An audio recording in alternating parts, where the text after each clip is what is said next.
Hello and welcome to How Did This Not Get Made? This is the podcast where we talk about the movies you never saw, the scripts that were never filmed, and the ideas that never even made it to the page. My name is David Spencer. And my name is Daniel Kaka.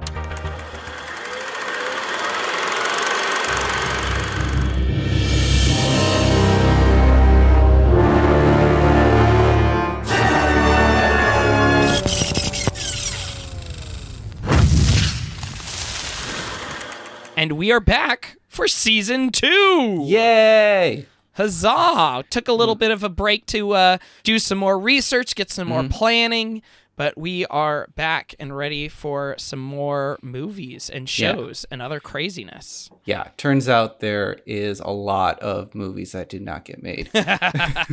You know, I was thinking about this today. Not sure when this will be released, but we're currently recording this late November. I was thinking about how many movies are now getting canceled because of COVID. Oh. You know, we've seen a lot of delays and stuff, but how many projects were in the process of being filmed or just started being filmed and then are just being completely dropped? I'm sure there's a lot of movies that still haven't been officially confirmed to be dropped, but like I was thinking about all of Marvel's announcements for their Phase 4 films. Like, how many of those are not going to happen now, I wonder? If any of them are going to not happen, because I imagine things are certainly going to be changed around, and scheduling is obviously changed around, but I have a really strong feeling that even well beyond when everybody's vaccinated and we're out of a pandemic, like because of how much kind of damage was done, that there's going to be a lot of those projects that don't make it off the ground. I mean, there's still kind of the talk right now about like, are movie theaters able to survive right now? Is that still going to be a thing? Like, you know, so many movie theaters are just on the verge of bankruptcy. Is that something that on the other side of this, are we still going to have movie theaters? And if we don't have movie theaters, then there's certainly going to be a lot of, you know, the way movies are made is going to change. Yeah. It's been interesting. One movie that I've been following closely on its production has been the new Scream movie, Scream 5. So what's interesting with that is that their approach to making this movie is that they have been working within a bubble, very much so like the NBA, where they've basically kept everything closed. Like, you have to agree that you are not going to see anyone throughout the time period that you are filming this movie, and you are staying within that bubble, filming it like a normal set, but also taking as many precautions as possible.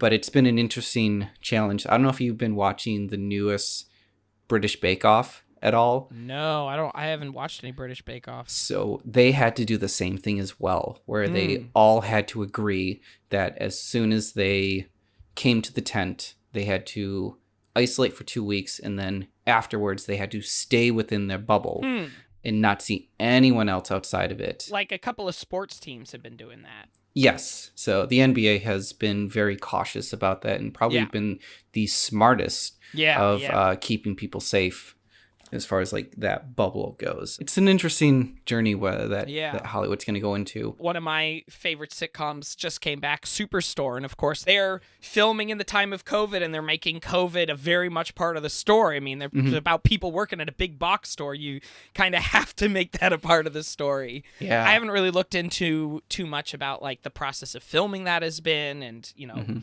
all of that. There's been a few productions who have been they're doing some pretty creative things. So the newest season of Grey's Anatomy, the actors are in like this face shield helmet type thing. And they have like this little microphone that comes in front so that they can communicate with each other. And on set, like, because they're playing doctors and nurses, you can put on part of their... Yeah, you can put on that PPE and still make it part of the show. Yeah. Which is fascinating. Yeah, that's cool. That's cool. Yeah, I mean, Superstore is kind of doing some of that, but they have a lot of maskless scenes as well. But, you know, there's large chunks of that show right now where everybody is wearing masks because they're out on a store floor, obviously. Yeah. It's fascinating. What we're going to see is going to be pretty interesting. I made the prediction on Gage's podcast that we are going to see from this a large surge in animation. I think that's what's going to come out of this pandemic is a that surge makes of a ton of sense, because that's like the only thing production companies can really do reliably right now. Yeah.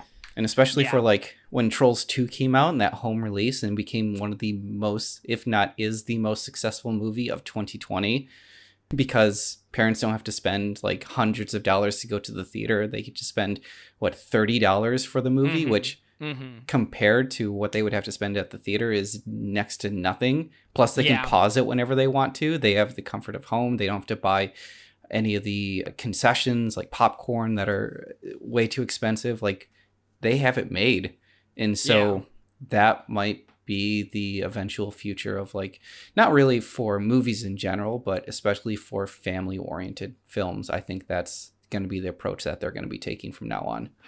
Yeah. I also wonder how much entertainment and in what ways COVID is going to be a theme in like movies in the future. Because you think about the last big tragedy that we had, at least in America, was 9/11, and that had a major impact on the types of movies were made. And I feel like you look at things like the term 9/11 imagery is a really common thing when you're talking about especially like action movie and blockbuster movies, and just kind of like the way that type of panic and like talk about terrorism and stuff like that really affected movies for the last 20 years.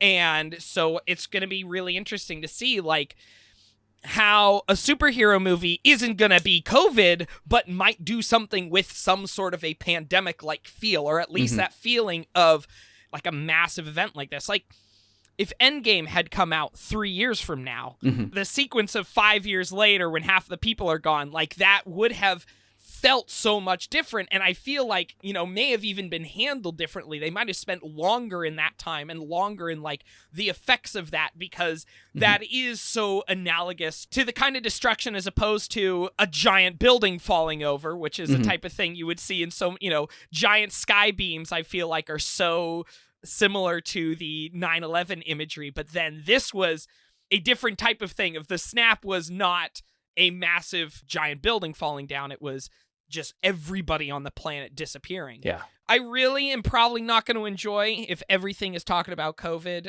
just like I really, really am not looking forward to the hundreds of movies that are going to come out in the next 20 years about Donald Trump. I don't want it. Yeah. Like there's going to be, and there is already like college courses that are dedicated to this. I don't know if you listen to What Trump Can Teach Us About Con Law. Oh, no, that sounds interesting. So it's from Radiotopia is the parent company for this. And it all stemmed from a law professor who taught constitutional law. And before, she had a syllabus of everything that was there. But the thing is with Trump in office, it was so unusual. And what's great for her is that he would tweet every day. And you get content constantly. Yeah. So what she would simply do is like use real life examples and apply like, okay, so the president is definitely one of those people that shoots first and doesn't answer questions later, but everyone else around him then answers questions and has to figure out how to shoot that gun. So because of that, she would take whatever story that he's been putting out there, whatever tweet he put out there, and she's like, okay, well, what constitutionally can the president do, and how can this properly be done, and what's the quick way for this to happen, and what constitutional laws has he actually violated? Yeah. I feel like my takeaway from that class and my takeaway, you know, from the last 4 years is all of these laws and systems don't mean anything if nobody's actually doing anything about them. But our system is only as good as the people who are trying to uphold it. But anyways, there's already a movie that just came out about Donald Trump. That's, what is it, The Comey Rule? Which I heard Brendan Gleeson is phenomenal as Trump, which that's a casting I would not have expected. But then when you think about it, like, no, that actually makes a ton of sense. Brendan Gleeson is great at that. Anyways, this has been a much longer preamble than we usually do for these. Yeah, but this is a weird time. Yeah, it's a weird time, and this is it's a season 2 opening. You know, we got a couple of things to, I don't know, get off our chest. Yeah. Well, let's go ahead and jump into it then. What are we talking about today? We are talking about Jurassic Park IV. Now, this is a little different from Jurassic World. I was about to say, isn't Jurassic World Jurassic Park IV? It is, but if you look at the gap between Jurassic Park III and Jurassic World, it is pretty significant because Jurassic Park III, and I'll have to look into the details later, was like early 2000s when that came out. And Jurassic World came out after 2015, 2016? Somewhere around there. So yeah, that's a large gap. And this is kind of explain that gap there. Kind of like Batman. Like after Schumacher was done. Yeah. And there was that, I mean, it wasn't as big of a gap, but there was a significant gap between Schumacher and Christopher Nolan. So this is kind of what we're trying to fill in is that gap there. This is definitely something I'm realizing, that whenever these long dead franchises return, it's like a big thing of like, oh no, we're getting another new Ghostbusters movie. It turns out that they've always been trying to make another sequel, and the only reason that it seems like a big lag to the return is just because this and that reason the production never got off the ground. Yeah. Everybody is trying to constantly make movies in their franchises. Yeah, exactly. Now, Jurassic Park, and I'm going to start bleeding into my notes here. So Jurassic Park was actually one of the first films that I saw in theaters when I was a kid. I was actually 4 years old at the time, and I was actually too young to actually remember seeing the film in the actual theater. The thing that I do remember is the effect that it had on me. So when I was younger, my brother and I, our parents gave us I actually looked up the name for this. It is a Little Tikes blue Woody minivan. Okay. It's one of those like toy cars that you would sit in and power by using your feet, kind of like the Flintstones. So my parents initially, they got me this toy so that I could ride around in it and pretend to be an adult in a car. I did not heed to any of those intentions. Instead, what I proceeded to do with that car is actually flip it over while I was inside of it and scream bloody murder as if a T-Rex was going to eat me. This is one of those movies that I've loved forever. And this is actually, I believe, the only franchise that I've seen every single of those movies in theaters, including Jurassic Park III. Jurassic Park is actually one of those franchises that I didn't grow up with. I don't think I saw Jurassic Park until I was like in high school or college. I'm pretty sure I saw Jurassic Park 2. I don't think I've seen Jurassic Park 3. And then I also haven't seen the Jurassic World movies. Jurassic Park that's a great movie, and I definitely have rewatched that a couple of times. For whatever reason, it wasn't one of those franchises that I really, really loved, and, it's something that I really followed. But now, you've got me thinking if there's any franchises that I've seen every single movie in the theaters. There's one that I've seen all but one movie in the theaters, which is the MCU movies. I've seen every single MCU movie in the theaters except Incredible Hulk. Is that the one with Edward Norton? Or is that the Edward Norton Incredible Hulk. Yes. So, you know that Jurassic Park was based on a book. Do you know who wrote that book? Yeah, Michael Crichton, right? Yes, it was Michael Crichton. Creator of Westworld as well. Yes. I actually dove into his history. That's where we're going to actually start, is kind of the beginning of his writing career, because I actually had no idea about this. Like, he has a PhD. He's in medicine, and I'll explain that in just a little bit. So Michael Crichton, he was born in 1942 in Chicago to John and Zula Crichton. His mother was a housewife, and his father was a journalist.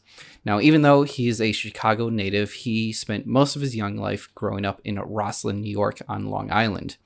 As a kid, he showed a lot of interest in writing, and after a trip to Sunset Crater with his family, he wrote about his experience and managed to get the story published in the New York Times when he was just 14 years old.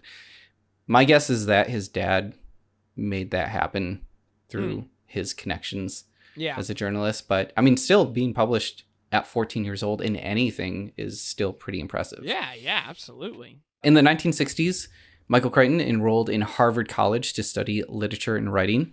When he got there, he was suspicious that one of his professors was making his grades lower than he felt that he deserved. So he did an experiment. He submitted an essay that was originally written by George Orwell and turned it in under his name. And then when he got the paper back, it received a B-, and that confirmed it. Years later, he commented on his experience saying, "Now, Orwell was a wonderful writer, and if a B- was all that he could get, I guess I'd better drop English as a major." After that, he changed his courses. Instead, he obtained a bachelor's degree in biological anthropology in 1964.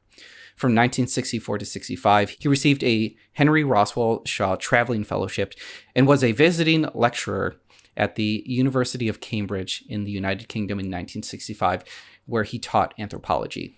After that, he enrolled in the Harvard Medical School, which he openly despised, later stating, "About 2 weeks into medical school, I realized I hated it. This isn't unusual since everyone hates medical school, even happy practicing physicians." Crichton continued with the medical degree and earned his medical degree, but while in school, he still had a passion for writing. While he was going to school, he wrote 4 novels, Odds On, Scratch One, Easy Go, and A Case of Need, which was a medical thriller. Those books were under the pseudonyms John Lang and Jeffrey Hubson. The thought behind using the pseudonyms was so that his patients wouldn't connect that some of his stories were actually about them. Although this seems unnecessary now because Crichton never actually went on to practice medicine at all. So the first novel that was published under his real name, Michael Crichton's real name, was The Andromeda Strain, which is about an extraterrestrial microorganism that infects the human body, causing blood clots and kills the host within 2 minutes. The book was a huge success and made Crichton a best-selling author. Soon after, he sold the film rights for $250,000. Robert Wise directed the 1971 film under the same name, The Andromeda Strain. This was Michael's introduction into the film industry. He continued to write more books and started dabbling in adapting them to scripts, like with the films Westworld and The Great Train Robbery, both of which he actually directed. That I didn't know. I knew that he wrote those, but I didn't know he directed those too. I've never seen the original Westworld, but I've definitely heard a lot of interesting stories about it. It's interesting because when you compare it to the TV show we have now, the TV show we have now is much more... I mean, it's created by Jonathan Nolan, so it's going to have, like, these puzzle boxy elements and is kind of, like, cerebral or whatever, but it sounds like the original was much more of just an action thriller type of thing that just happened to be set in a robot Western theme park. Many elements of the Delos Resort are potentially dangerous. That's part of the appeal. Go on. You say something, boy. Kill them. Your move. Now, obviously, beyond that, Michael Crichton's done a lot of stuff. Just look at his IMDb. Honestly, it's just fascinating. But we are here to talk about one film, or I guess the franchise in general. So we're going to fast forward to 1983. And this is when Michael Crichton first began the concept for a screenplay about dinosaurs. When he first came up with the idea, the story was about a grad student developing a method to clone and recreate a pterodactyl. It's moving. It's alive. The idea soon fell flat because he couldn't find a motive for the main character. He pondered for other motives as to why anyone would want to do this, and eventually he came up with the idea that it should be a theme park, much like Westworld. None of these attractions are ready yet, of course, but the park will open with the basic tour you're about to take. So he continued working on the story, but now as a novel. The list of dinosaurs went from 1 pterodactyl to about 15 dinosaur species, and so he had a lot to research. He looked into the works of 4 paleontologists, Robert Backer, John Ostrom, Gregory S. Paul, and Jack Horner, who became the inspiration for Dr. Alan Grant. Dinosaurs and man, 2 species separated by 65 million years of evolution, have just been suddenly thrown back into the mix together. How can we possibly have the slightest idea of what to expect? He had the knowledge of dinosaurs down. Next, he had to find a way to clone them. For that, he turned to the research conducted by Charles S. Pellegrino, who studied paleo-DNA, and the Extinct DNA Study Group from Berkeley, who studied DNA extracted from insects that got stuck in amber. This fossilized tree sap, which we call amber, waited for millions of years with the mosquito inside. Chaos theory was an idea that was studied by Ivor Eklund and James Glee. Now, Dr. Ian Malcolm's look and style, that was actually inspired by Heinz Otto Peitgen, a mathematician who studied fractals. You'll have to get used to Dr. Malcolm. He suffers from a deplorable excess of personality, especially for a mathematician. Chaotician. I didn't realize that he was based on a real guy, because I know that is like one of the most iconic parts of, a movie full of iconic things. But the idea of this brilliant mathematician, scientist who looks and acts and dresses the way that Jeff Goldblum in that movie does. It's this wonderful bit of, ideas that you wouldn't necessarily expect to go together, but it creates such a unique character that just sticks in your brain. His character feels like Jeff Goldblum had taken a lot of creative freedom and not realizing that this is an actual real person that he's going off of. Yeah. Again, one of the reasons why what makes that movie work is because the characters are so specific and so unique. Mm-hmm. Have you ever read a Michael Crichton book? I have not.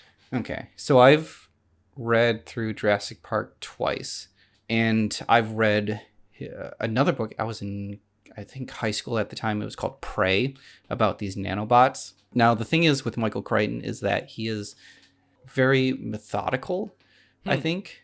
And because of his medical background, it feels like there's a lot of over-explanation into a lot of scientific detail. So for him to do so much research in the science, in the medicine, in DNA extraction, and it feels like when you're reading through Jurassic Park, you're half reading the story, and on the other half, you're being educated about dinosaurs, like on a detailed level that it almost feels like you're reading a published scientific research.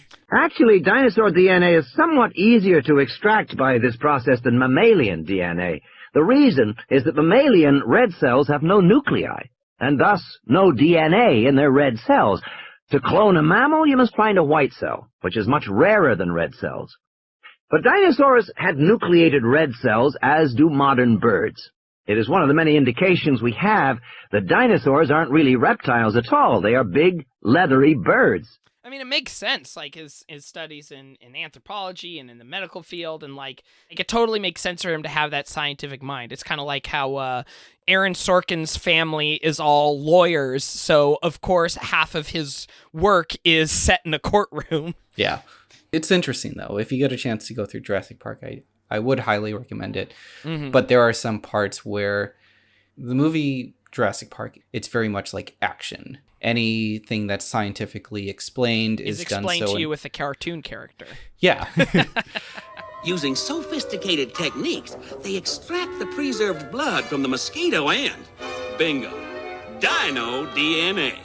And it just like whips by really quickly. Yeah. So like the idea of the dino DNA being recreated using frog DNA, the book goes even further than that, saying that they didn't just draw from frogs, they drew from frogs, lizards, amphibians, and just like a whole list of stuff. And you're just like, okay, I get it. Yeah. And please move on to the actual story. I don't care about this. It's a fascinating read if you get a chance to. And if you're into medical or detailed scientific studies, this will definitely tickle you for sure. Yeah. So Crichton, he had all the pieces in place. He wrote a full story and tried to sell it to every publisher that he knew, but no one wanted it. And it was surprisingly unsuccessful, and it was constantly getting rejected. The reason why is because this novel is not the story that we know of today. This draft was taken from the perspective of a little boy as the dinosaurs escaped the island. After he was rejected the first round, Michael had rewritten the book 2 more times, and still publishers hated it. And until one publisher eventually spoke up and voiced why and really how to change it. He didn't want to read the story about the perspective of a child, but instead he wanted an adult perspective to tell the story. So Crichton eventually went back and rewrote the book for the 4th time. This carries on until 1989. So in October of 1989, Michael Crichton had several meetings with Steven Spielberg to develop their collaborative project ER. This was a screenplay that Michael Crichton had developed in the early 70s, telling all about a busy emergency room, something that he personally experienced during medical school. Mm-hmm. At first, it was going to be a movie, but they developed the idea into a pilot episode, which would then turn into a television series. Now, while developing ER, Spielberg asked if Michael was working on any novels. And he had mentioned Jurassic Park and the frustrations he was getting from publishing it. Spielberg became immediately interested and put ER on pause. And this is why, if you look at the timeline, this is why the series for ER came out after Jurassic Park. Before the book was published, not only did he have Spielberg and Universal bidding for the rights of Jurassic Park, a few other studios chimed in to get in on the action. So Warner Brothers, they wanted to purchase the rights and get Tim Burton to direct this movie. Oh. Yeah, so this would be right after Batman, before Batman Returns. Or at least while he was doing Batman. Mm-hmm. That would have been fascinating. Sony Pictures was trying to bid with Richard Donner as their director. 20th Century Fox, they put in a bid as well with Joe Dante as their director. Joe Dante, if you don't remember, was the director of Gremlins. Mm-hmm. In May of 1990, Universal and Spielberg obtained the rights to the novel and agreed to Crichton's contract, stating that he would receive $1.5 million for the story, plus a percentage of the gross profits, plus an additional $500,000 to adapt the screenplay. Whew. The book was later published in November 20th of 1990. And the final draft of Jurassic Park was reworked by Malia Scotch-Marmo, who worked on Hook, and a familiar name to us, David Koepp. I also looked up how to pronounce his name. It is actually Koepp. I know that in our Spider-Man episode, we kept calling him Cope. And that was wrong. We are making that correction now. He had actually just finished writing Death Becomes of Her, but we know David Koepp now is the writer of the best Spider-Man movie ever made. Mm-hmm. For Spielberg at this time, he was developing Schindler's List with little luck. And when Universal obtained the rights to Jurassic Park, they also greenlit Schindler's List as per Spielberg's request. So we have Schindler's List because of Jurassic Park. Yeah, I know. I've seen stories of him like finishing a day of filming Schindler's List and then going back to his trailer to watch dailies of the effects work on Jurassic Park. Like, It's wild to think that somebody is making both of those movies at the same time. Yeah. I can't imagine the mental strain he went through for going, like doing a movie like Schindler's List that's so incredibly dark and personal, and then going on to watch dailies about dinosaurs, which is really cool, and then eventually ending the night by getting a phone call from Robin Williams to help cheer you up. So when putting together Jurassic Park, Spielberg drew a lot of inspiration from the 1956 film Godzilla, King of the Monsters. Mm-hmm. Now he's making his way toward the city's main line of defense. 300,000 volts of electricity strung around the city is a barrier against Godzilla. With the mentality that, quote, he said, "I was really just trying to make a good sequel to Jaws on land." For Crichton, he made a lot of changes from the book to the film. Instead of the island being bombed by napalm at the end of... Oh, yeah, spoilers, by the way, for the book. Sorry. Yeah.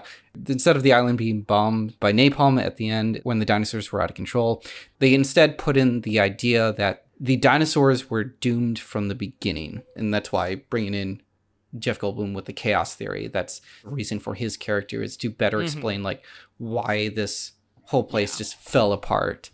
Without even trying. See, here I am now by myself, talking to myself. That's chaos theory. And it's like, yes, you can blame Newman, but if it wasn't going to be that, it was going to be something else. Yes, yeah. Another change was the character John Hammond, who in the book was a almost villainous type personality. Mm-hmm. And he actually drew a lot of inspiration from Walt Disney and put him into John Hammond. So a lot of the awful traits of John Hammond was actually put into the personality traits of the lawyer. Mm-hmm. So, you know, when the lawyer's sitting there and he's like, we're going to make a fortune. We could charge people thousands of dollars to come here. We can charge anything we want, $2,000 a day, $10,000 a day, and people will pay it. And in the book, yes, there is that childlike wonder that we see in Hammond of like doing everything he can, spare no expense to create this once in a lifetime, this magical place of Jurassic Park, but also is looking at the end game going, with all this money being put into this, like, I am going to get money out of this. This is something that no one's ever seen, and I'm going to make a fortune from this. It seems like a really, really smart change to do, because it's like, I think the movie is still saying, like, Hammond was wrong to do this and shouldn't have done it, but his motivations are more understandable. You get the whole flea circus storyline. Yeah. And it makes him more likable and therefore makes the conflict of the movie that much more interesting. Mm-hmm. Yeah. In the book, I believe it wasn't a flea circus, but he had a dwarf elephant, like a small elephant that he would show off. Yeah, in the movie he has more of like this childlike innocence, this pure motive behind him instead. This park was not built to cater only for the super rich. Everyone in the world has the right to enjoy these animals. In the first draft of the script, Hammond was far more sympathetic and actually apologized to Dennis Nedry just before he shuts down Jurassic Park and tries to escape. Another big change was, and this is another spoiler, if you haven't read the book and you don't want anything spoiled, I would suggest like skipping forward maybe like 5 minutes or so. So John Hammond dies while dinosaurs are escaping from Jurassic Park, and he gets eaten by a bunch of compies. And actually that made it into the script, but eventually when it was reworked by Marmo and Kep, with their changes made, they set it up so that he's still alive to create a potential sequel. In an ironic twist, though, Spielberg was able to fit in the theme that children are fascinated by dinosaurs, something that Michael was trying to do from the beginning. And the movie sparked a lot of interest in dinosaurs for viewers at a very young age. In fact, I couldn't find the exact numbers per se, but within the past, 30 years, more dinosaur species have been discovered than all of the history of paleontology because of this strike in interest in dinosaurs. That makes a lot of sense. I wonder if just the whole child perspective thing is something that works better on film than it does in a book. Like, I feel like if you're writing a book, unless it's a young adult book or a book for kids, like, it's much tougher to do that child's perspective. And even in the movie, it's not from their perspective. They're kind of like one of the driving forces of the movie. And especially it's like, it really raises the stakes for Dr. Grant to be able to keep them safe and get off the island and everything. I just wonder if the whole working with kids, or maybe it's just because Spielberg just knows how to work with kids. That's quite true. It's partially that. I know Crichton, when he was first inspired to write this movie, was because he was at a natural history museum and there were just kids lined up around these dinosaur skeletons, and he really wanted to capture that mentality somehow. And that makes sense as to why the first 3 drafts of his book were from a kid's perspective, because it seemed like they were the ones who were most interested in dinosaurs more than even adults are. The movie was released June 11th of 1993 and made a huge stomp in the box office. In the US, it made just over $357 million in the theaters and over $555 million worldwide, nearly $1 billion in its initial run in theaters. Obviously, the sequels were in order. It's one of those movies that it never seems to leave theaters, ever. Even in these times, you can look up Jurassic Park and you can look up where you can view it in a theater, in a movie theater. Yeah. I was working at a movie theater when the 3D release came out. It's 20th anniversary, I think. Must go faster. Now Michael Crichton had fell into the opposite problem. Before, he couldn't get anyone to publish his novel. Now he was getting pressure to write a sequel to the novel and help develop a sequel to the movie with Spielberg and David Koepp. At the time, Crichton was not planning on a sequel novel since, he blew up the island and killed a lot of the main characters. And Spielberg wasn't even planning on directing the sequel because at the time he was working on creating DreamWorks. Now, regardless, Crichton went on to write the sequel titled The Lost World, which is an homage to the Arthur Conan Doyle novel under the same name. With this story being about Dr. Ian Malcolm, even though it was implied that he died at the end of the first book. The book was published on September 8th of 1995 and remained the New York Times bestseller list until November 26th of 1995. The idea that was brought up when they were developing the sequel is that the canister with the dino DNA would play a pivotal role in the story, but eventually Michael just couldn't make that happen, so they eventually shelved that idea and planned on using it later. After the novel was published, Crichton was no longer part of the collaboration to develop the story for the sequel, so now it was up to David Koepp. As inspiration, Spielberg insisted that Koepp read Crichton's novel and to watch the 1925 film The Lost World. On his own, Koepp drew inspiration from the 1962 film Hitari, which was about African animals being captured for a zoo. A lot of the ideas from the book were scrapped except for two.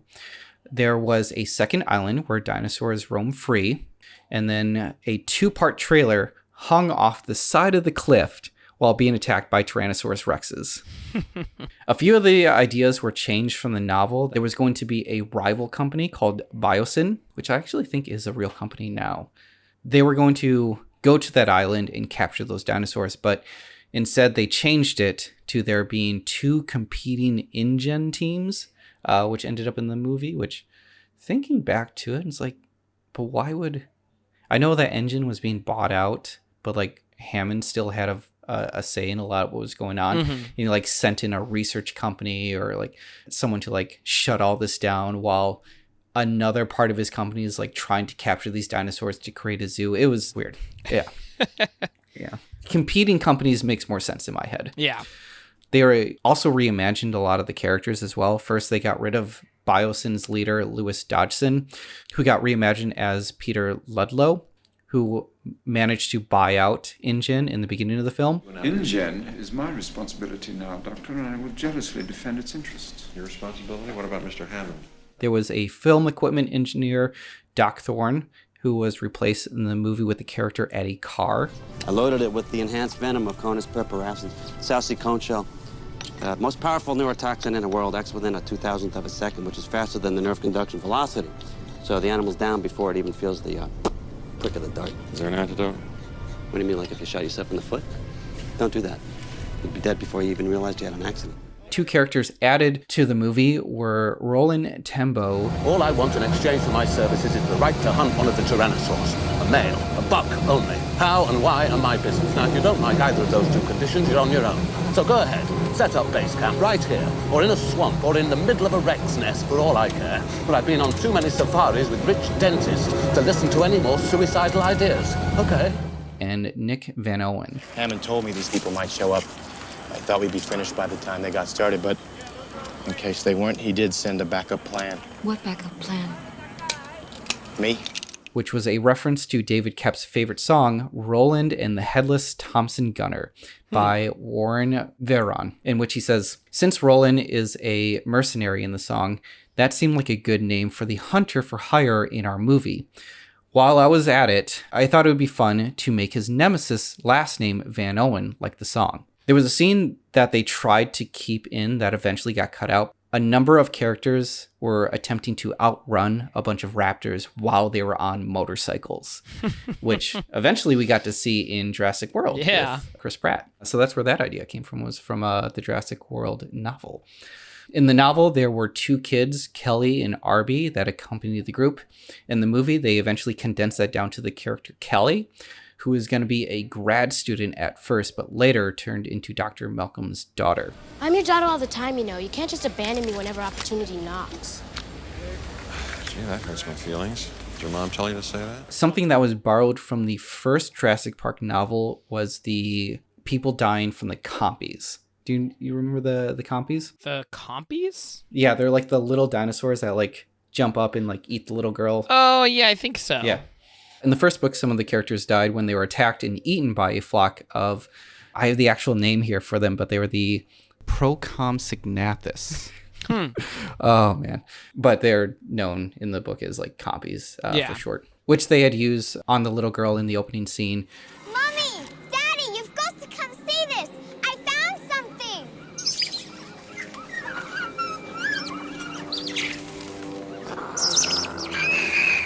And the character Dieter, he actually shocks one of the compies early in the scene and then eventually gets eaten by a bunch of them.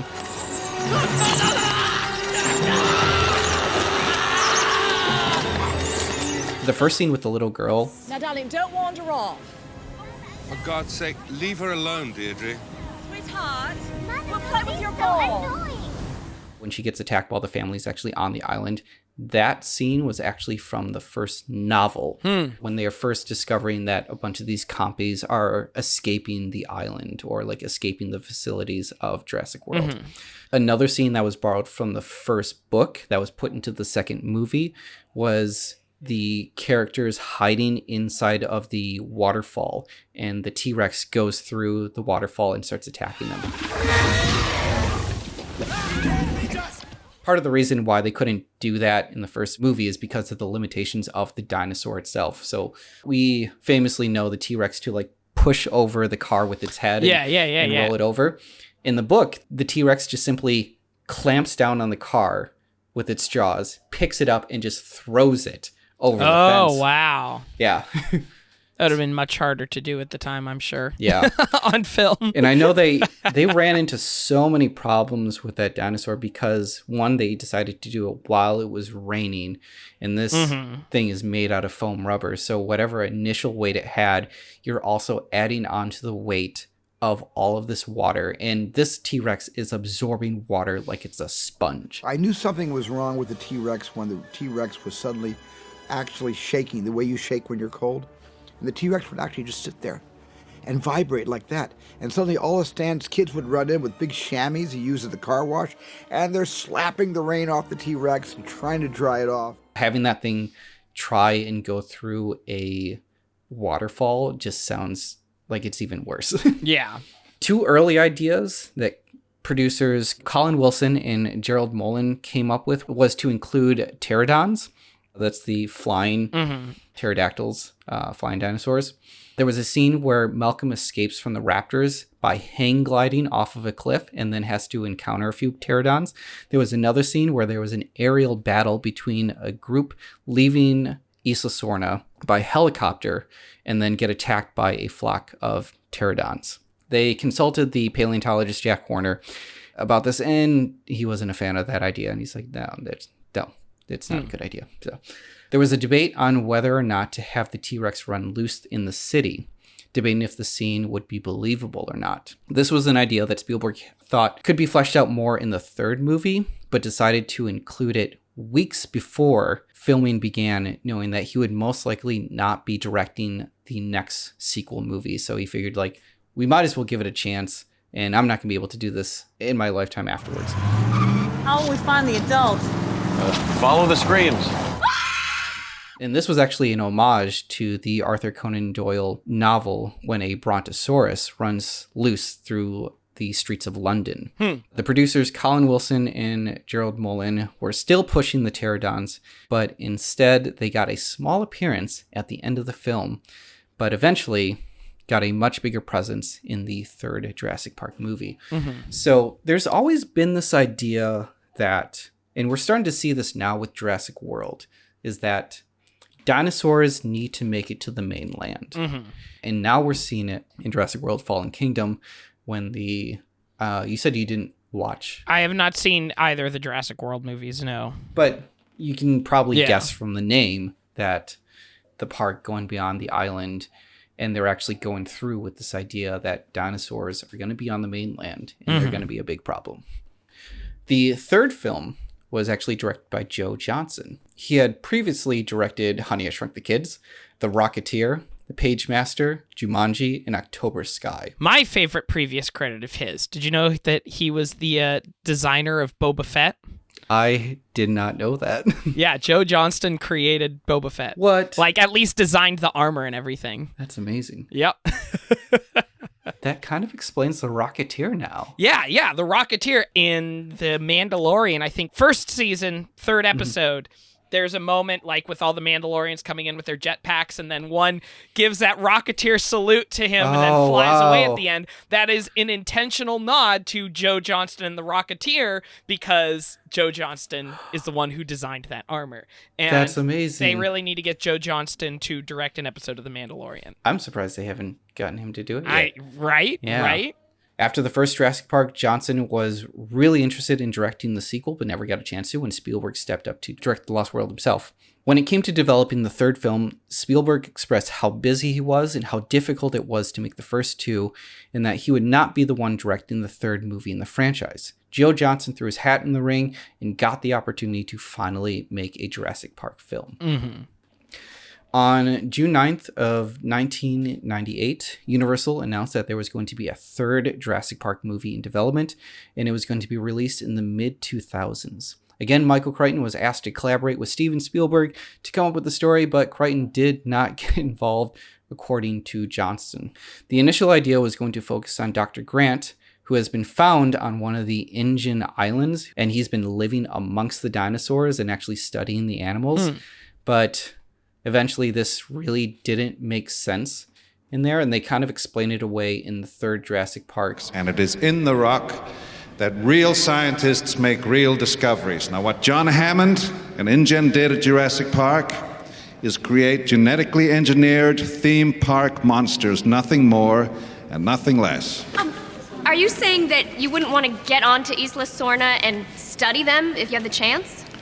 No force on earth or heaven could get me on that island.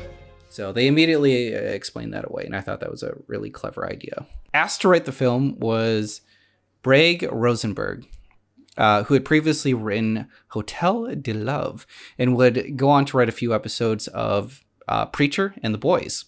He started the first draft around June of 1999. This script would be vastly different from the film than it would end up becoming. In this story, it involved a group of teenagers that had been living on Isla Sorna. It involved a sequence with a Kronosaurus, which is an aquatic dinosaur similar to the Mosasaurus that we see in Jurassic World. The script was rejected in December of 1999, and Johnson, at first he said, it's not a badly written script, and then later on he was caught saying, it read like a bad episode of Friends. Up-and-coming writer Peter Buchman was then hired to do a page 1 rewrite. In this script, pterodons escaped from one of the islands and started killing people on the Costa Rican mainland, and follows the journey of Alan Grant, Billy, Simone, who is a nature expert, Rob Ruby and his 12-year-old son Miles, and his bodyguard Cooper, along with some business associates. They all crash land on Isla Sorna, and we're all following that story as well. While they're on Isla Sorna, they find a laboratory on the island and make base camp there. But like always, the velociraptors make their lives difficult. The film was scheduled to begin their 18-week shoot in August of the year 2000 and would be expected to be released in July of 2001. While in pre-production, concept artists came up with names for the film, some of which included Jurassic Park III, Extinction, Jurassic Park, Breakout, and The Extinction Jurassic Park III. A lot of emphasis on extinction, even though they're flourishing, but sure. Weeks before filming began, Johnson thought that the story was too complex and consulted Spielberg and David Koepp. Koepp suggested that the story should be simplified to a simple rescue mission. Now, since the film was already in pre-production, the laboratory set was currently being built, and that's actually why we see the laboratory in the third film, but they don't actually stay there. This is how you make dinosaurs?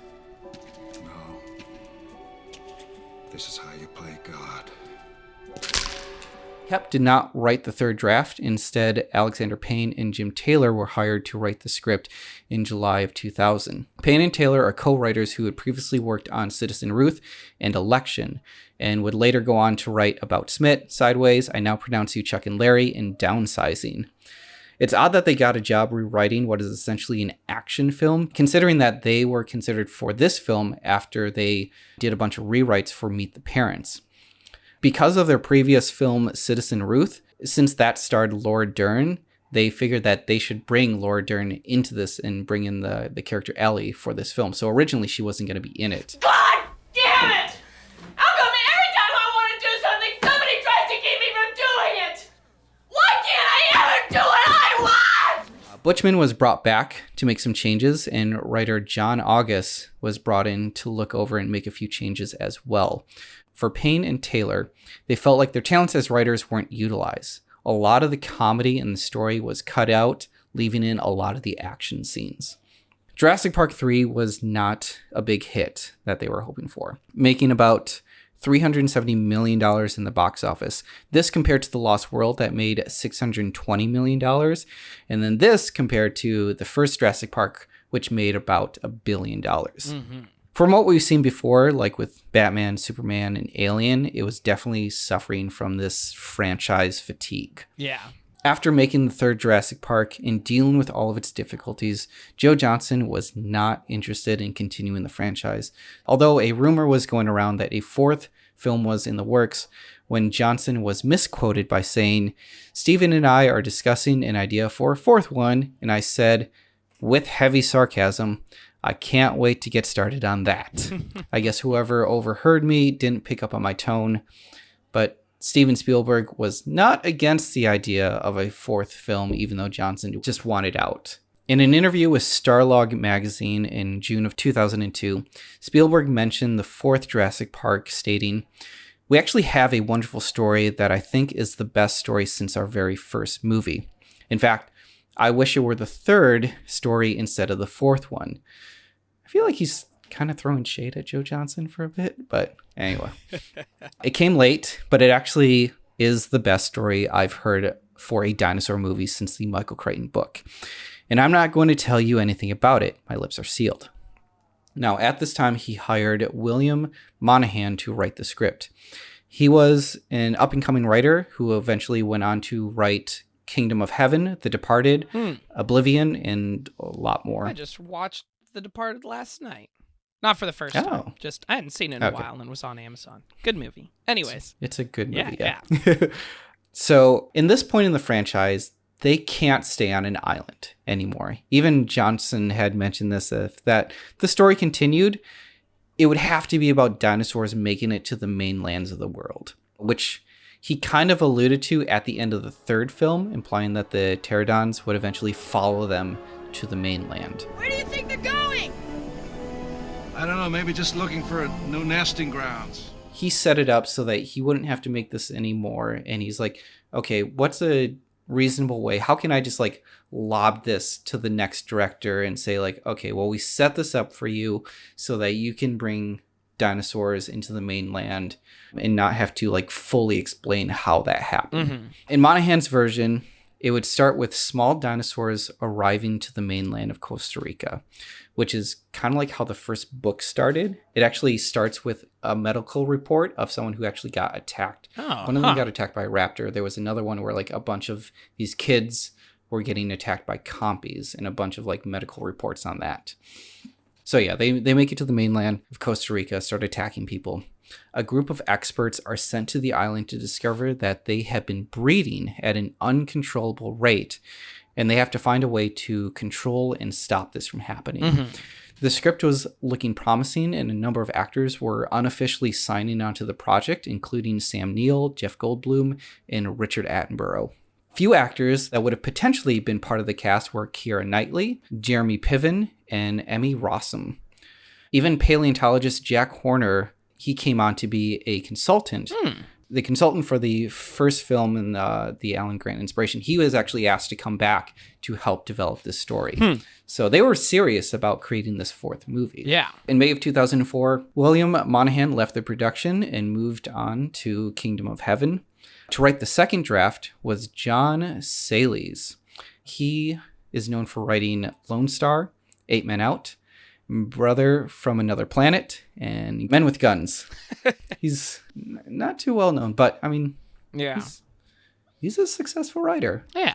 And this script is, whenever anyone brings up the unmade Jurassic Park IV, this is the draft that they are talking about. And this is actually what we're going to cover in great detail. We're going to go through the synopsis soon. But this is because in August of 2004, his script was leaked and was put out to the public by Ain't It Cool News. At the time, Spielberg's email had gotten hacked, And after its release, Saley's confirmed that the script was in fact the real deal. This was actually being considered. Ain't it cool news? So we're going to go through his script, and I'm going to give out another shout out to Canceled Movie Report, because they have actually done a really great job recreating this script. So if you want to hear like just the story after you hear the history of all this, definitely go through this. I'm going to go through my synopsis of it, but it's going to be a lot faster and quicker. But yeah, you've heard them before. Yeah. They're great. We'll go through my quick synopsis here. So the story begins with a Little League baseball game and barbecues in the park, when all of a sudden they're terrorized by pterosaurs. The attack is now all over the news, and the world is now aware of wild pterosaurs loose on the mainland. They've been spreading throughout South America and now entering into the North American region. Also, a number of compies have been spotted and are attacking people. We also find out that InGen is no longer in charge, and a new corporation has bought them out, a Swiss company called Grendale Corporations. I love how, the dinosaurs are all spreading all over South America, but that doesn't matter. It's not like anybody lives in South America. Yeah. It only becomes a big deal and something that we have to do anything about once it gets to North America. Mm-hmm.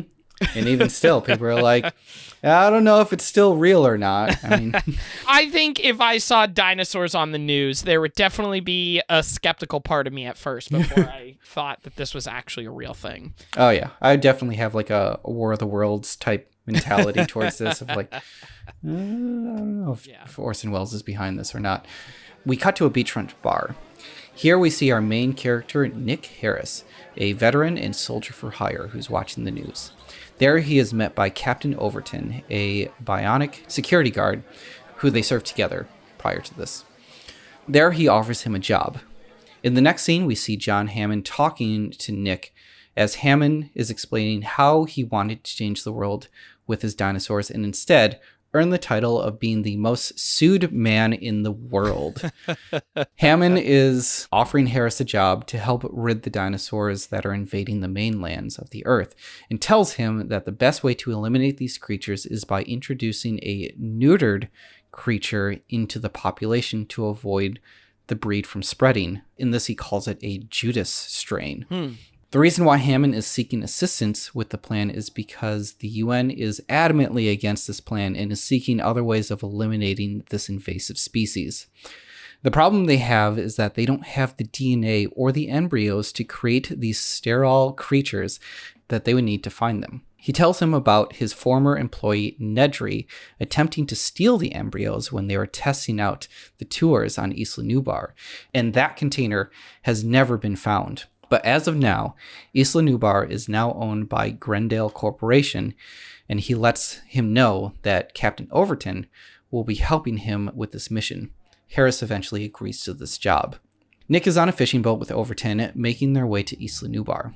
Nick gathers his gear, scuba dives into the water, and gets onto the island, and next we see him deep in the jungle. He then finds an old abandoned Jeep with the Jurassic Park logo on the side of it, and inside is Dennis Nedry's skeleton. In the script, he says this really odd line. He says, "Looks like you dropped a few pounds," which he didn't know what this guy previously looked like. Yeah, but the audience knows. The audience does know, and I guess he's trying to make a joke that he's a skeleton and just making us do it. Well, it doesn't make any sense. Yeah. Also, the car is filled with candy wrappers, which also doesn't make any sense because all the candy wrappers were on his desk. He borrowed that car so that he could escape, and I really don't remember him like stress eating Butterfingers while he's trying to drive through a monsoon. Did he just have like pockets full of Snicker bars? Maybe, I don't know. It said Snicker bars. Snickers bars. Snickers bar. Maybe, and the compies had gotten to the candy and like ripped apart all the... Yeah. But yeah, it still doesn't... Whatever. Anyway, Nick pulls out a metal detector and finds the infamous Barbasol can. Also, like, how did he find it in like a matter of minutes, and this company who's been there trying to find it for years couldn't? Anyway, whatever. I'll suspend my belief for the sake of the story. He calls for an extraction, but is soon met with Sergio and a horde of Grendel security guards. They know he's found the can, something that Grendel has been looking for many years, and Nick managed to find within the first 10 minutes of the movie. I mean, he did get a tip from John Hammond, and John Hammond was not willing to cooperate with Grendel, so I guess he had that leg up there. All of a sudden, a raptor attacks Sergio, and more pick off the other guards. Now, these raptors, because there needs to be a difference in these movies, these raptors are known as diggers. Now, the raptors just have these really long claws that they use to dig deep into their prey, and they help them like dig through dirt and whatnot. When I refer to like the diggers, that means the raptors. But for the majority of the movie, they're just going to be raptors. Nick manages to run away. As a raptor is approaching him, he trips and falls and manages to turn around to shoot the raptor in the face. He finds another abandoned Jurassic Park Jeep, but now has to deal with a bunch of compies trying to get in. He shoots at them, but realizes he can't escape all of them, so he gets out and continues running. In the most badassery scene, he jumps through this glass window, he turns midair, and he takes his pistol out and shoots 3 compies midair that are trying to follow him.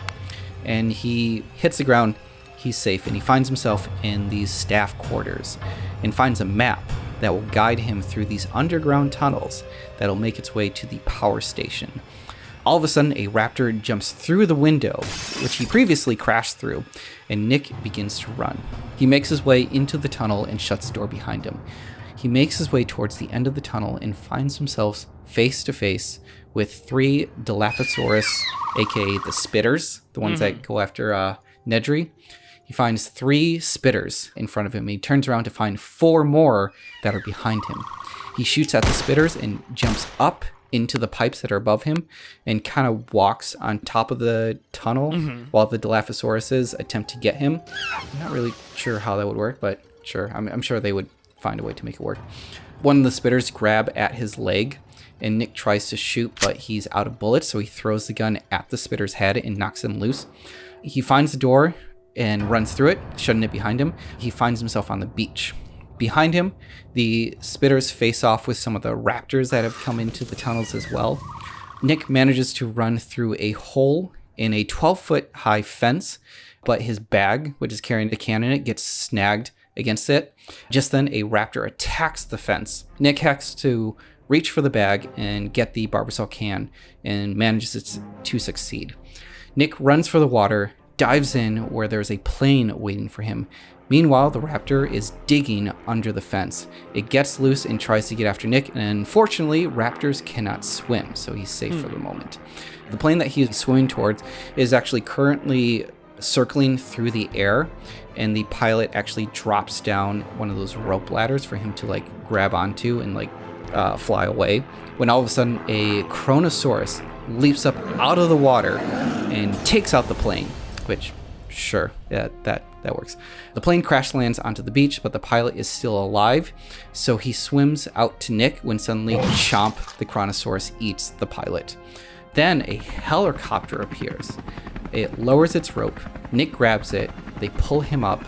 The Kronosaurus jumps up and just misses Nick's feet as it tries to eat him. He gets inside and finds other guards with the same uniforms from the guards before, and he is knocked unconscious.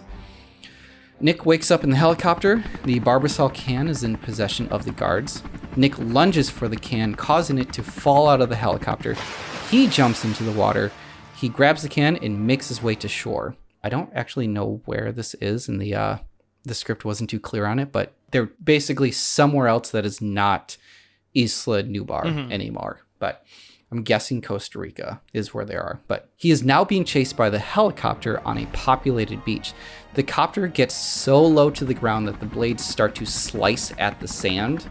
What movie did that? Was that Mission Impossible, where they had like a helicopter like tilting down? No, I know what it was. It was Planet Terror, the Robert Rodriguez movie where with a bunch of zombies.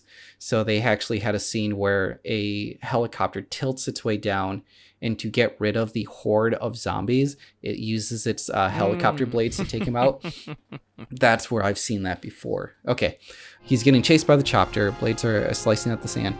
He runs into the a group of shops, shopping area, and he loses the guards. He finds a cafe where he can drop off the can, and he tells the person working there that he'll be there for it later. He finds a payphone and he calls Overton. After that, he goes to a hotel, and sure enough, in his room are the guards that were trying to get him, and they knock him out with chloroform. So he's been knocked out twice so far, and I believe this is like a half an hour into the movie. Nick wakes up to the sound of a yodeling. He's now in the Swiss Alps. He finds himself in a castle, and he is asked by Baron von Drax, which is a nod to the 007 Moonraker villain Hugo Drax, the head of Grendel. So Drax, he asks him where the genetic material is, but Nick does not want to give up that information whatsoever. But Nick is also offered a job by Baron. So he then shows Nick that they actually have dinosaurs caged up in the cellar of the basement. Mm-hmm. If you watch Fallen Kingdom, this is almost verbatim from that, because in that they actually bring dinosaurs to the mainland, to this like big mansion, and in the basement, caged up, are these dinosaurs who are going to be auctioned off. So this is actually where the idea came from, is from the fourth Jurassic Park script. Down there, Nick sees in this they call it the Dinosaurs.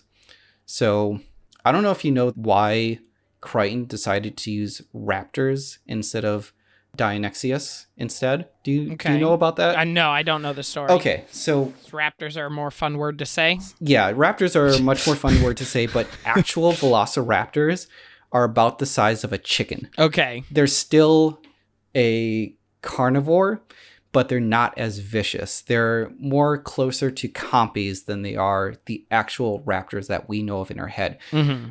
But their actual names are the Dinosaurs. And he figured that was way too hard to say. So he decided to go with raptors instead. I know a lot of paleontologists have been like at him for renaming them essentially, when that's not actually who they are. But for our sake, so that I don't have to keep on saying that name again, I'm still going to say raptor, because that's kind of, at this point, universally understood. Yeah. So on one of those raptors is a X1 painted on the side. This is where he meets Maya Lundberg, who is the head of the behavioral modifications. She explains that X1 is the alpha male, and they're going to try and control their aggression. She gives a demonstration. Nick asks why they're doing this, and she doesn't actually give an answer. And while she's doing this demonstration, Maya secretly slips Nick a piece of paper that reads, "Do not give them the embryos." Next, we see the team doing a test with the raptors in the mountain with Nick in charge. It's realized that they're making the ultimate soldier. Nick is asked again about the embryos and offers to double his payment. This time, instead of Nick saying no, he says that he'll think about it. Later that evening, Nick sneaks out of the castle to meet with Maya. She explains the reason why she wanted to work for Grendel was to work with dinosaurs, but didn't actually realize what this was really for. Aiden Joyce, who is the man who is in charge of keeping Nick captive, he appears and explains there is a mission for Nick to be executed and that they have to go out and help save this girl. So there's a group called the North African Liberation Front. Mm-hmm. They have kidnapped a girl for ransom money, and if they don't pay, she dies. The mission is to go there with those raptors, kill them without using guns, and rescue this girl. And so they do a military training montage with Nick and these raptors. So the raptors are no longer called X1, X2, or whatnot. They're actually given specific names. Their names are Spartacus, Achilles, Hector, Perseus, and Orestius. In their training, they have to go into a room with turrets firing blanks. They are able to attack the guns, and in the room is this teddy bear. When the raptor goes to the teddy bear, it's given a hit of serotonin, and it knows not to eat the teddy bear, but instead extract the teddy bear. They go through about 2 more missions before they are ready for the actual mission itself. So the mission is the next day. Maya warns Nick to be careful, not of the kidnappers, but of the raptors, because when their mind control mechanisms, when they go down, there's no predicting what they will do. The mission begins. For this, they're only using 3 raptors equipped with body armor and night vision cameras, which is actually, this is almost like Jurassic World. You should really watch Jurassic World because there's so many so many things ideas that it borrows from. Yeah. Yeah.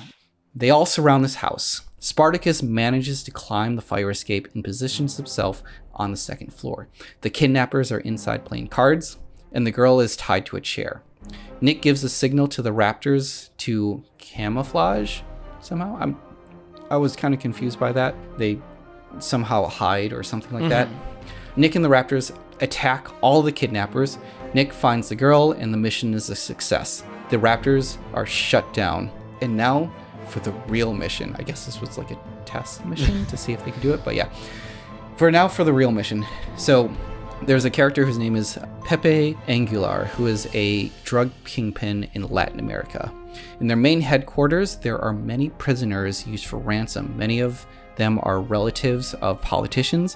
One of them is the niece of the president. I think the president of the United States in this case, because you always need to up the antes and go America. For this, they need all 5 raptors, but they also included 2 spitters and cue another training montage, blah, blah, blah. Anyway, something goes wrong this time. So during the training mission, one of the raptors, Achilles, he actually goes rogue and starts heading towards the control center. So they attempt to shut him down remotely. Achilles manages to attack a Humvee, flip it over, killing the driver, and eventually collapses, which is what it should have done before. Like when you shut down these raptors, they just fall to the ground. But it takes them a long time, and it seems like every time that they're shutting down these raptors, the response time seems to get longer and longer and longer. It's like they're testing the electrical fences. They're looking for its weaknesses. They never attack the same spot twice. So later that night, Nick meets up with Drax. It's almost comical how they're trying to make these characters seem villainous. So Drax, when Nick meets him, is using a crossbow to shoot at priceless vases in a courtyard. They very much like up the ante of like, this is a villain. This is like a 007 style villain. Like this is bad to be bad. Anyway, but Nick is asked one last time about the embryos. And Nick actually agrees to give Drax the embryos under the condition that Maya would be let go. And Nick would continue to work for Drax under if he agrees to those terms. Nick tells Maya the good news, and she is concerned about the company's motives. Nick tries to reassure her that it's going to be okay, and Maya slips out the fact that the little girl mission was actually a setup that was put together by Adrian Joyce. So they're all actors. Okay. All actors who actually may have been very much killed in this process, but sure. Nick still goes through with the agreement, and they all go back to the cafe where they receive the Barbasol can. Now, unbeknownst to the group, Captain Overton, which we remember from the beginning of the story, who recruits Nick, is watching them grab this Barbasol can, but no one knows that he's there. So now we are in the South American jungle. An airplane flies over the team as they're preparing for the mission. There are military representatives there from other countries and a rival narco king as well. These are potential buyers for this service. So this is eventually their plan is to create these super soldiers using dinosaurs, which is something that we saw in Fallen Kingdom. In that one, they actually come up with their own species to be like a super soldier. But in this case, they're just using the dinosaurs as is and then making them into soldiers. So the plane from before is now releasing dinosaurs to parachute to the ground. This is getting more and more ridiculous. Anyway, so one of the henchmen, he goes to Drax, the head of the company, to inform him that the Barbasol can did not have any dinosaur DNA, but instead was replaced with toad DNA, and that they've all been duped. The raptors and the spitters, they go to the building, and the spitters start spitting black mucus onto the lenses of surveillance cameras. I know that they're like controlling these animals, but it seems it's difficult to believe that these spitters would know the purpose of a camera and to spit at it, but sure. So they knock out the surveillance cameras. The dinosaurs attack, and a bunch of henchmen They were watching TV in this room, which in the script is described as a jock dorm room with posters of babes on the wall. I thought that was just funny, so I decided to include it. But carnage is happening. People are getting attacked. Pepe, who is the head of this drug cartel, is found in his hot tub. A guard comes in and yells, "We're being attacked!" And Pepe asks, "By who?" And he goes, "Dinosaurs!" As a handful of henchmen try to leave the premises in a jeep, they're all of a sudden met with an ankylosaur, which is the kind of like the turtle-like dinosaur with like the spikes on its tail, and like they knock it over with that. Was it spikes? Yeah. Flips over the SUV. We go back to Pepe, who is prepped and ready with a rifle, much like Scarface, and yells to them, "You want to come play? Come on!" We really need to punch up this dialogue, you guys. Just then, two spitters hit him in the face with their black goo and rip him apart. The dinosaur squad regroups in the courtyard, but when Spartacus joins the group, he starts removing all of the shoulder-mounted cameras in their mind control devices. Very clever girl here. Clever Spartacus. I think it was a boy. Anyway, Joyce commands that they need to be deactivated, but by this point, it's too late. The Raptors are now headed back to the main base camp. Dax tries to escape as the Raptors attack the camp.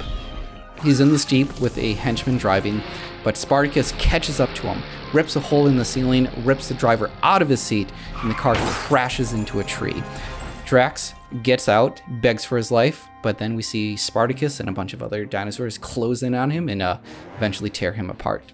In another part of the camp, Joyce thinks Maya is to blame for their behavior and points the gun at her. Nick tackles Joyce before he can get a shot off. Joyce manages to pick up a halberd somehow, because, you know, whenever you go to any covert missions in South America, you always need to bring your medieval weapons with you. But grabs a halberd and manages to cut Nick in the chest. Joyce still blames them for the dinosaurs' behavior, and he yells, "They're just big, dumb animals." At the point that he says this line, he's then attacked and eaten by a bunch of raptors. Nick and Maya are now face to face with the squad, the raptor squad.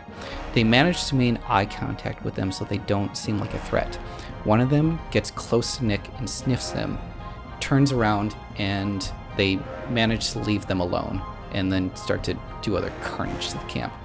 As Nick and Maya walk away, Maya asks, "Where are the embryos?" Nick explains that they were with John Hammond and that he had Captain Overton deliver it to them because, you know, that was initially his job, was to get those DNA samples to John Hammond.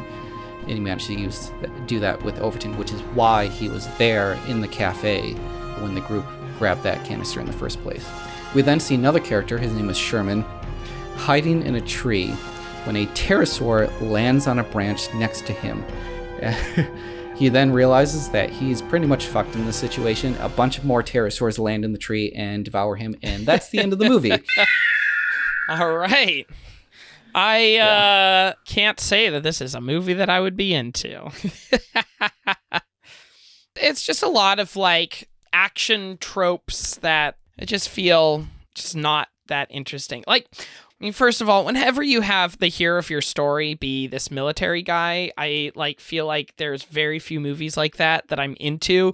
But it does this whole like obvious good guys and bad guys and all these people who are bad and, you know, doing all these awful heinous things. And here we've got the one, you know, soldier saving the little girl and everything. And that's like when I think through Spielberg movies, especially, like he doesn't really deal with good guys, bad guys in the same type of way. Like the only bad guy of the first Jurassic Park movie gets eaten halfway through. And like, that's not the kind of story that's, you know, interested in telling. And it really seems like the idea of what these movies are about kind of got away from them. You know, like the first one is very much about this intersection of science and capitalism, of the idea of, oh, you know, the science has gone too far. You know, we were so busy thinking we could that we didn't think if we should. You know, that's obviously a big part of it, but it's like combined with the idea of being able to market this big power, and you can let this power run away from you when you're taking into account how you can make money off of it. And I can't put my finger on what in the world themes are happening in this movie. What happened for me and what lost me was that when the movie began, it feels like we were in a completely different film once Nick was in the Alps. So it turned into these dinosaurs have escaped. And now we need to deal with getting rid of the dinosaurs before it kills too many people. And then all of a sudden, it turned into this company trying to utilize these dinosaurs for military purpose. And you just think to yourself, wait a minute, wasn't I just in a different movie? Yeah. Where the world population is at a threat here because of these dinosaurs, and all of a sudden it turned into a military recruitment program that now Nick is in charge of. Yep. It veered off in a very different direction, and I guess this kind of sets it up for a sequel of like, the dinosaurs are still out there. Maybe we can use these militarized dinosaurs to help fight off the other I don't know. And it doesn't seem like if the UN was against these dinosaurs being out there and they just wanted to eliminate them somehow, maybe it could have been this company was offering a way to eliminate these dinosaurs by using dinosaurs. So like dinosaurs are probably going to trust other dinosaurs. So you could introduce a dinosaur into the community and then all of a sudden flip a switch and then that dinosaur could like kill off all the other dinosaurs. And since you were controlling that dinosaur, you just immediately shut them down, take out that dinosaur in whatever way, and you've eliminated the problem that way. It's on track if it's doing that. This felt like it went away from that idea. Yeah. It went away from this through line story and turned into a completely different movie. Yeah. If this story were to work and they wanted the majority of dinosaur soldiers, if you wanted to do that, what you could have done is that this company was doing this secretly, taking dinosaurs off of the island, trying to train them, and then using them to execute military orders. And then by the end of the movie, realize that these dinosaurs cannot be controlled, which is something that was trying to be done in the first film. Trying to control the animals can't be controlled, chaos ensues. And this needs to be the same thing. You have the dinosaurs, you're trying to institute some kind of order, and then we saw that the raptors are trying to break away from that, and then they become their own animal. And then from them breaking away from this control, now they become an invasive species on Earth, and now we have to deal with them. And it felt like everything was just not in the right order. Yeah. I could see why this didn't happen. Yeah. While I go through this next one, I want you to look up this. I want you to look up Jurassic Park concept art, Carlos Hunte. And I kind of want to get your initial reactions off of this, because the reason why this movie got a lot of attention wasn't necessarily because of the script. Yes, the script got leaked. Yes, it's trying to militarize dinosaurs. But the reason why it got so much attention was actually because of this concept art. I'm looking at some of it right now. So tell me what you see. I see weird dinosaur human hybrid things. Doesn't look right. Now, do you remember any human dinosaurs in this? No. So let's explain this, because I was really hoping that this script would actually explain the humanoid dinosaurs, and it didn't. And I was so disappointed that it did not go in that direction, but let me explain. There's a number of concept art by Carlos Hunte that's been floating around the internet. Hunte has done character design prior to this project for Alvin and the Chipmunks in 1986, Punky Brewster, the Real Ghostbusters series in 1987, Double Dragon, and RoboCop Alpha Commando. He went on to design the characters for Hellboy, Prometheus, Goosebumps, Arrival, Blade Runner 2049, It Chapter 2, Dune, Masters of the Universe, which is going to be coming out, I believe, next year. So I'd assumed that this was going to be part of the script that was leaked. It wasn't, so I was disappointed. But this is partially because of Saley's final draft. He actually did a draft after this that was not leaked. From what I could find, there seems to be 3 main dinosaurs mixed with human DNA. There's a Triceratops, a Raptor, and a T-Rex. The idea of these hybrids came from a meeting that Hante had with the Jurassic Park III director, Joe Johnston. In an HN Entertainment interview, he explains, "As we talked about it, I understood indirectly, of course, that our version of Jurassic Park was going to be the franchise killer. This was the feeling that it was over. I mean, how many dinosaur movies can you make telling the same story? It was that kind of idea. The story needs to evolve into something else and start fracturing off into separate stories that are different. But the whole Jurassic Park thing was done. That was the idea behind the hybrids. I don't know if that is what was motivating him because he wanted to kill it and turn it into something else, but that was the idea we were working under." So Spielberg was going through a number of drafts for Jurassic Park IV, and none of them seemed to really land. But he kept entertaining the idea. Here's the thing about Spielberg, is that when it comes to him like taking filmmakers under their wing, he definitely likes to humor a lot of them. Where he's like, "That sounds like a good idea. You keep doing that." Even though he's like, he never really says no and just stops the project. Like you can kind of tell when his franchises are doomed when he just kind of walks away from it and doesn't want anything to do with it. Like with Roger Rabbit 2, where he's like, "This isn't going anywhere. I'm going to walk away from it, but I'm not saying no." In April of 2005, Stan Winston, a special effects artist, told IGN that the film was on hold. In January of 2006, Johnson reported that he was creating a draft with Jack Horner. In February of 2006, producer Frank Marshall told IGN that there was a quote-unquote good script and that we could see a new Jurassic Park by 2008. In April, he backtracked when he told Empire that there was no script, but they just had an idea.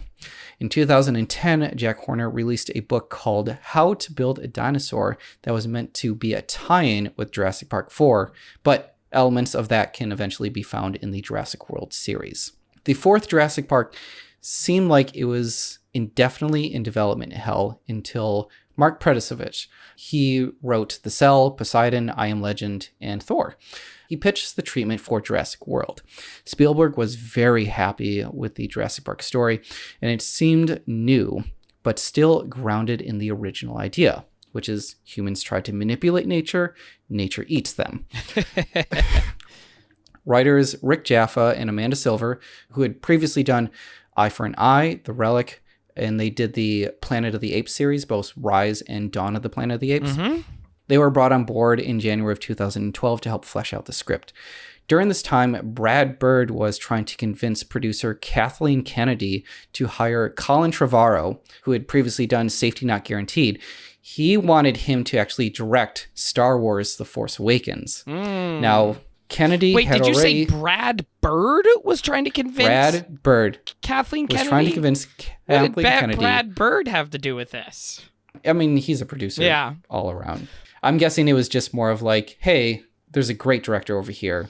Yeah. And I think he'd be perfect for a new brand of Star Wars. Kennedy already had a director in mind. Obviously, we know that it was going to be J.J. Abrams. But since they just approved this Jurassic Park IV story, she then suggested that, hey, since Trevorrow's not doing Star Wars, what if he helps reboot Jurassic Park with Jurassic World? And then he can have that job, and then I'll go fire him later. Yep. Yeah, they didn't even have a script for the movie yet. So Trevorrow then brought in his co-writer for a Safety Not Guarantee, Derek Connolly, to help revise the script and decided that it should be about a functioning dino theme park and incorporated the idea from the previous script to have a former military man help train the raptors. Universal finally got their fourth Jurassic Park and ended up making even more money than the first Jurassic Park movie. So if there's one thing the history of evolution has taught us, it's that life will not be contained. Life breaks free, it expands to new territories, and it crashes through barriers painfully, maybe even dangerously, but, well, there it is. There it is.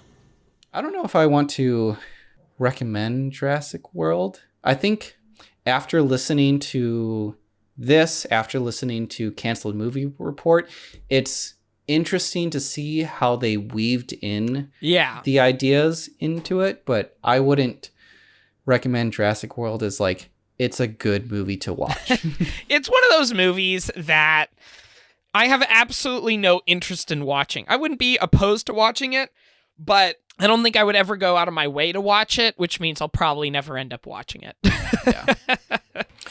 I mean, it seems fine. And it's also one of those things where it's like, there's some movies of that level where I like not having to have an opinion about. I like not having to say whether it's good or bad or whether Colin Trevorrow is a good or bad filmmaker because I haven't seen Jurassic World. So it's like I could just be removed from that conversation. It's just like I never have to have a conversation about whether Batman v Superman or Justice League are good movies because I haven't seen them. So I could just move on out of that whole crazy dumpster fire of discourse. Not that Jurassic World has like the same kind of craziness behind it as like the DC movies, but it's just one of those movies I just have no desire to see. And even Jurassic Park is one of those movies that I really, really enjoy, and I enjoy rewatching. But if they never made any sequels to that and it was just a standalone movie, I would have been like, yeah, they don't need to ever make any sequels to this because this is such a standalone story. It's like, I have no desire to see it turn into a franchise. It's just not for me. Mm-hmm. Yeah. I mean, I'll most likely watch the newest Jurassic World when it comes out, just because I gotta... Are they making a third Jurassic World? Yeah, they set it up.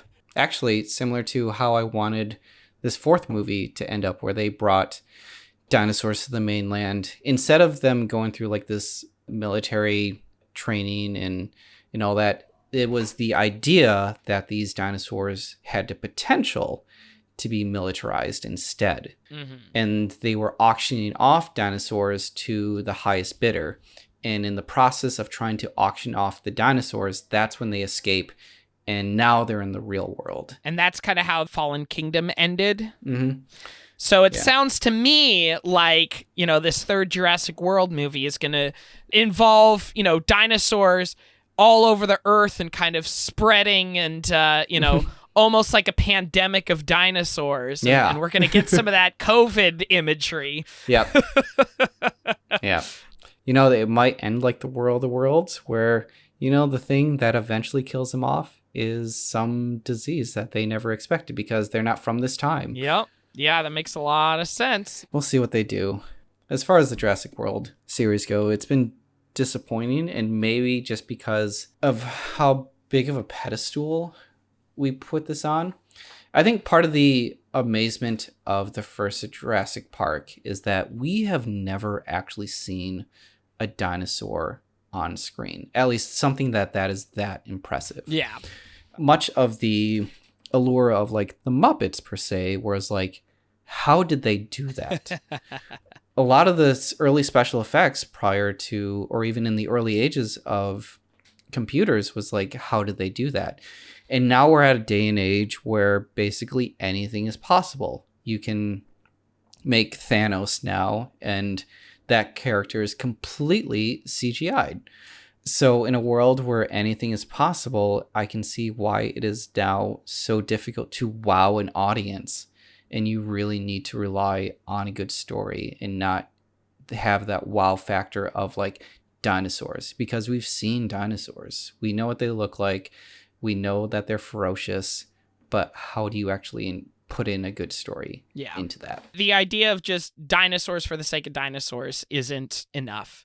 And that's the thing, is the original Jurassic Park wasn't just dinosaurs for the sake of dinosaurs either. Like, that was a big draw initially, but the reason that had such a lasting effect is, because there is so much more going on, and there's so many great characters and memorable scenes, and a really strong sense of theme that's kind of wrapping the whole thing together. Yeah. It's this conflict of like, we want to control nature, and that's not how nature works. Mm-hmm. Like, you have to understand how it works in order for it to be under control. Like, when we still have zoos, and in zoos, like, there are rules that need to be followed in order to keep these animals alive. Mm-hmm. And I think film theory did a very interesting take on why Jurassic World failed. And it wasn't the fact that, chaos theory is involved, but partly because they didn't take into consideration how zoos work. And when it comes to keeping an animal in captivity, You have to consider the size of the animal. Depending on the size of the animal is dependent on the range of which they're allowed to be in. Mm-hmm. And then you can introduce other animals into that environment that they may not be predators and prey of each other, and working off of that. It's an interesting set of rules, and I would recommend watching that video or looking into like how zoos work, because there's so many more factors that we don't even consider when it comes to like keeping these animals in captivity alive. It's not just, oh, we're just going to kind of make up what your place may look like and give you food and water, and that's all you need. It's like, it's the environment as well, which is very important. Yeah. I think just with this conversation, there's only one Jurassic Park sequel that I would be willing to watch, and that would be one directed by Werner Herzog.